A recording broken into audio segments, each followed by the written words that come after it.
So welcome to my review of the Tangzu Shimin, which I hope is the correct pronunciation, with a nice bit of artwork on the box. This is the second model from their lineup, as it says part 2. I have not tried the first one, and yet as usual, full disclaimer, I'd like to thank Hi-Fi Go for sending me this sample, so thank you very much. I was not paid to do this video, and all thoughts and opinions are my own, and these are a single dynamic driver per side, which I do like. And I think they are $30 to $35, and I've been using them for a little bit. And yeah, let's just get into the video. So let's see what you get. Do like the artwork, and like the video I did before this, the Sequel airships. Again, great artwork. I like to see stuff that's a bit different. So 10mm dynamic driver, which I do like. Single DDs, impedance 18 ohm.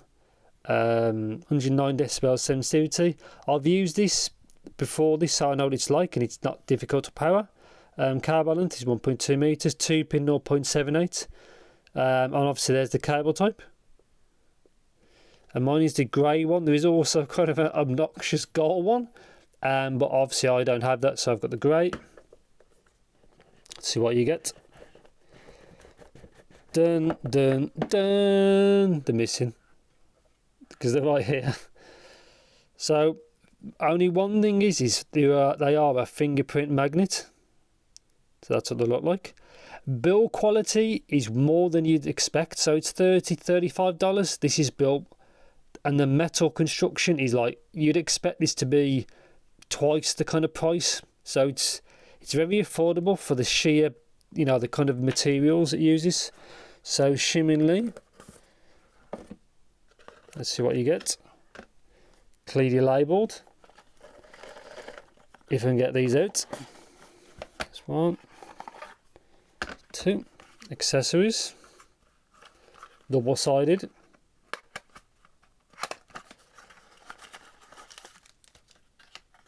Nothing else. So, yeah, like dark blue tips. Never really seen that before. So you get quite a variety. Try those out. Now let's see what cable we get.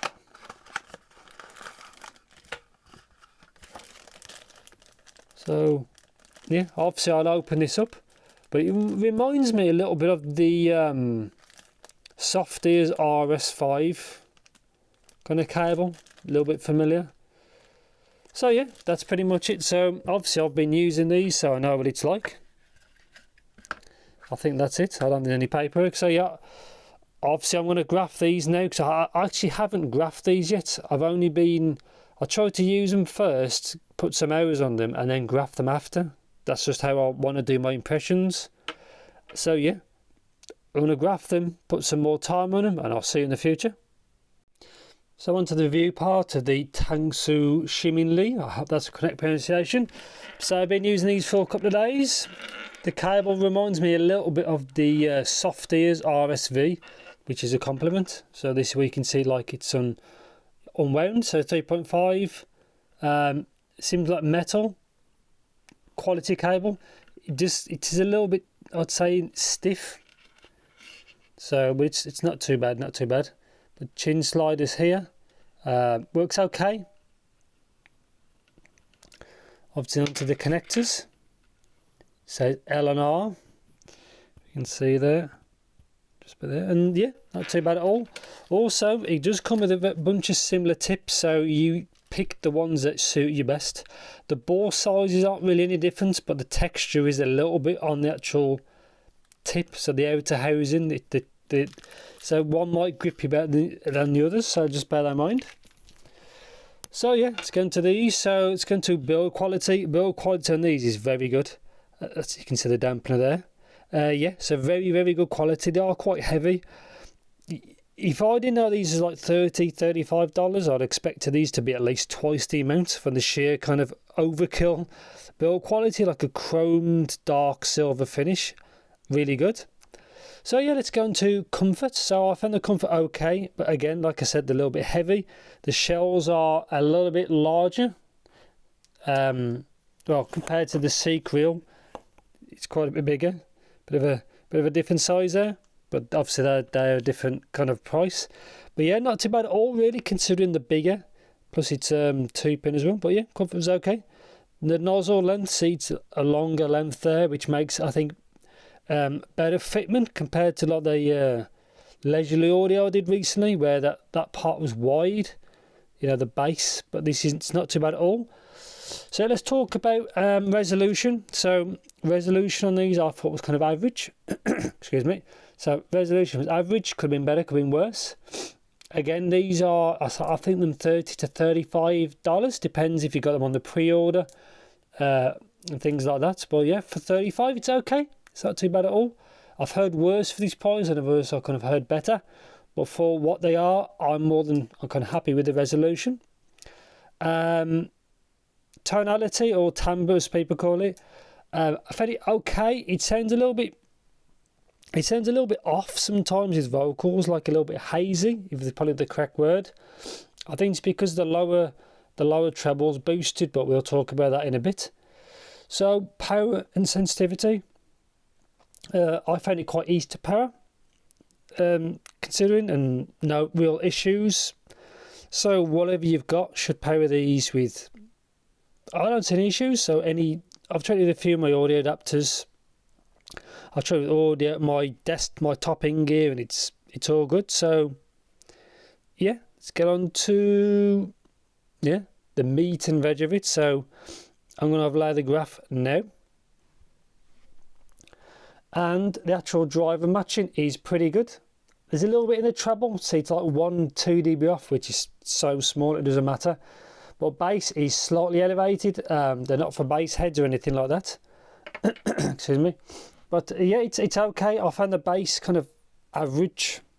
And also, yeah, like I say a few times, mine seems to roll off like under 50 hertz. Normally it has a bit more sub bass than that, but the bass is okay. It's just nothing special. Nothing. There's no really. It's not bad. It's not good. It's average. So it's okay. Mids are average again. I won't call these V-shaped or nothing like that, but the mids are okay. Again, they don't really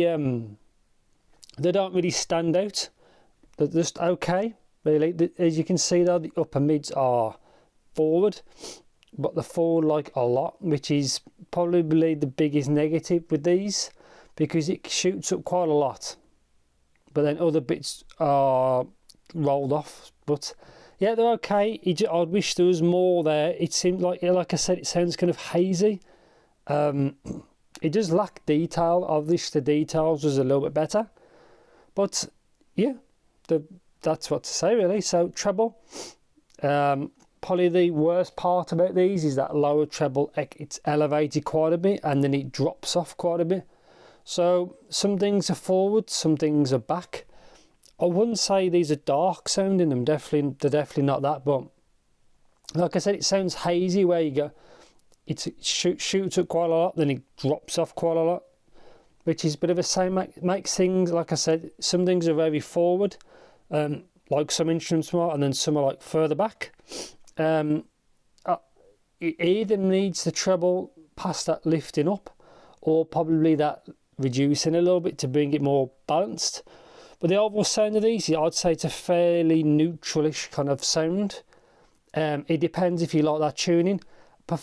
I prefer a bit smoother there, and then a bit more after that to bring it more of a balance. But that's just how these are tuned. These are, on the whole, they're not a bad set. For like, if you're getting into IEMs for the first time, they're not actually good. They're not. I think they'd be a good pick for you to get kind of your bearings to see what you want. But yeah, they're not too bad at all. Obviously, I won't ramble on too much for these, but conclusion is, do I recommend these? Possibly, maybe not. These are not tuned to what I like. I prefer more balance, and I don't like the really elevated lower treble. It depends on what your genres are. I find these to perform okay for like pop music, which has got where they're not mastered that great. It's just either you get obviously bass and then vocals are forward for normal pop music. Some genres I didn't really like these in, but it obviously all depends on what you listen to. But they've got great build quality, great fit. It's got nice cable. you get plenty of tips with it. So they are good. I think they'd be a good set to start off, and to go down the rabbit hole of IEMs, these are probably a good set for that. But on the whole, they're not too bad. I feel like you either might have to use a bit of EQ to like refine it to what suits you, or maybe modding, if that's something that you do. Personally, I don't. But yeah, they're not a bad set, but I think they could have done, I would have preferred these a bit differently. But yeah, I think a smoother treble would have definitely helped with a bit more, like I say, past the like 5, 6, 7K, not too much more, because it drops off, I think, a bit too much. So you do lose stage. I think the depth of it seems fine, but doesn't really sound that wide. And yeah, I'll probably end it there. But yeah, on the whole, they're an okay set. I've heard better, I've heard worse. But for people, this is a good one for people who like roll calls. Just beware, it might sound a bit funky. So yeah, I'll probably end it there. So they're not a bad set, but they're not what I personally would pick. But yeah, if there's anything you want to know, as usual, let me know in the comments. And thanks for watching. Take care.